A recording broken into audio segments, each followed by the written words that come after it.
पत्रकार बंधुओं को नमस्कार। उत्तर प्रदेश में आदित्यनाथ जी के राज में हिंसा, आतंक, गुंडागर्दी, माफियागिरी, महिलाओं के साथ दुष्कर्म, बलात्कार, हत्या, ऐसी घटनाओं की बाढ़ लगी हुई है। और हालत यह है कि बिकरू कांड कोई अभी भूला नहीं है कि किस तरीके से वहां पर पुलिस वालों को घेर के 8 पुलिस के जवानों को शहीद कर दिया गया। पुलिस के 8 जवानों ने अपनी शहादत दी, जिसमें एक सीओ रैंक के अधिकारी भी शामिल थे, स्वर्गीय देवेंद्र मिश्रा जी। और अभी कल जो घटना कासगंज में हुई, यह कहीं ना कहीं इस बात को बताती है कि अगर आप उत्तर प्रदेश में माफिया हैं, गुंडे हैं, बीजेपी के नेता हैं, हत्या करने में आपको एक्सपर्टीज है, बलात्कार करने में आपको महारत हासिल है, तो आपको कोई कुछ बोलने वाला नहीं है।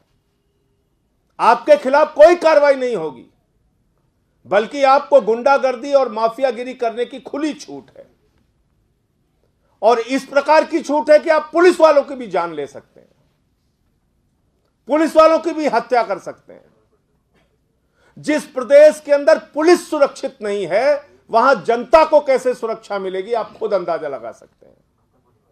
और इसलिए मैं बार बार इस बात को कहता हूं कि उत्तर प्रदेश के आदित्यनाथ जी के राज को जंगल राज कहना भी शायद कम होगा, क्योंकि जंगल का भी कुछ कानून होता है, वहां कोई कानून व्यवस्था नहीं बची। कभी हाथरस में बलात्कार के बाद जिस बच्ची की हत्या कर दी गई, उसको रात में 2 बजे जबरन जला दिया जाता है। कभी 8 पुलिस के जवानों को शहीद कर दिया जाता है। कभी लखीमपुर में मासूम बच्ची के साथ बलात्कार करके उसकी हत्या कर दी जाती है। कभी कानपुर देहात में 6 साल की बच्ची के साथ रेप करके उसका कलेजा निकाल लिया जाता है। यानी हैवानियत की, दरिंदगी की घटनाओं से अखबार और समाचार पत्र भरे पड़े हुए हैं यूपी के अंदर। और ये कासगंज की घटना, शराब माफियाओं के खिलाफ पुलिस कार्रवाई करने जाती है, और शराब माफियाओं का मनोबल देखिए कितना चरम पर है। पीट पीट के एक पुलिस के जवान को मार देते हैं। दरोगा भी जिंदगी और मौत से लड़ रहा है, इंस्पेक्टर जिसको मारा है बुरी तरीके से। और मैं आदित्यनाथ जी से कहना चाहता हूं कि अब आपसे उत्तर प्रदेश बिल्कुल नहीं संभल रहा है। उत्तर प्रदेश की जनता पर रहम कीजिए, और आपको अब अपने पद पर बने रहने का कोई नैतिक अधिकार नहीं है। आपसे कानून व्यवस्था बिल्कुल नहीं संभल रही है, और आपको अब इस्तीफा दे देना चाहिए। आपको मुख्यमंत्री के तौर पे काम करने का हक नहीं है। जो हालत आपने यूपी की कर दी है, आए दिन की घटनाओं से लोग तंग आ चुके हैं। भ्रष्टाचार तो एक बड़ा विषय है।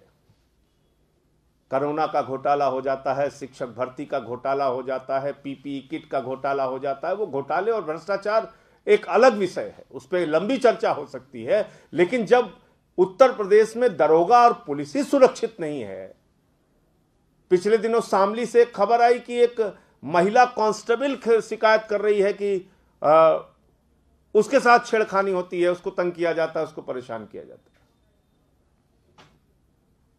तो ये जो घटना शराब माफियाओं ने अंजाम दिया है, ये कहीं ना कहीं उत्तर प्रदेश की आदित्यनाथ सरकार को खुली चुनौती है कि तुम्हारी सरकार फेल है। अगर राज चलेगा तो शराब माफियाओं का, राज चलेगा तो हत्यारों का, राज चलेगा तो बलात्कारियों का, राज चलेगा तो गुंडे और माफियाओं का।